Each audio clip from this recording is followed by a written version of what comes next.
ከገነት ያስወጣን ማን ነው? አያችሁ፣ ከገነት ያስወጣን ማን ነው? እግዚአብሔር ነው። ከገነት የወጣንባት ምክንያት ሔዋን እንደሆነ ወደ ገነት የተመለስንባት ምክንያት ማናት? እመቤታችን ናት። ወደ ገነት የተመለስነው ግን በማን ነው ከተባለ በማን ነው? በራሱ በባለቤቱ በእግዚአብሔር ነው። የሐና የኢያቄም የእምነታቸው ፍሬ በእግዚአብሔር ፈቃድ ተወለደ ዛሬ። የኢያቄም ስለቱ የሐና እምነት ለምኝልን ለእኛ ኪዳነ ምሕረት።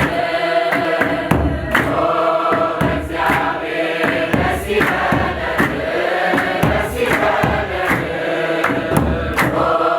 እግዚአብሔር ደስ ይበለን ደስ ይበለን ለታላቁ ክብር ከዚህ ላበቃን ከሞት ወደ ሕይወት ላሸጋገረን ኑ በእግዚአብሔር ኑ በድንግል ደስ ይበለን ኑ በእግዚአብሔር ኑ በድንግል ደስ ይበለን።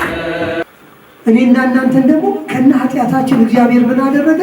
ስሙ የሚጠራበት ምስጋናው የሚመሰገንበት ስጋው የሚፈተትበት ደሙ የሚቀዳበት ቦታ ላይ ሰበሰበ። ይህንን ጥሪ ምን ያህል ነው እኔና እናንተ አክብረን ያዘ? ምን ያህል ነው እየተጠቀምንበት ያለ?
ትንቢት የተናገረላት ያቺ ድንግል በዚህ ዕለት ተወለደች።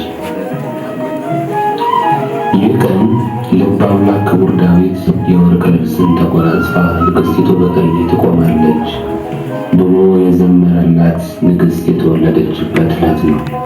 ቅዱስ ዮሐንስ በራእዩ ፀሐይን ተጎናጽፋለች፣ ጨረቃን ተጫምታለች፣ በራሷ ላይም 12 የከዋክብት አክሊል አለ ብሎ የመሰከረላት የብርሃን እናት ድንግል ማርያም የተወለደችበት ቀን ነው። አማላጅነቷ ከልጇ ከወራጇ ተማልዳ በረከት እንድታሰጥ እናንተንም የወጣትነት ዘመናችሁን በአገልግሎት ይሄ አገልግሎት በእውነት ትልቅ አገልግሎት ነው።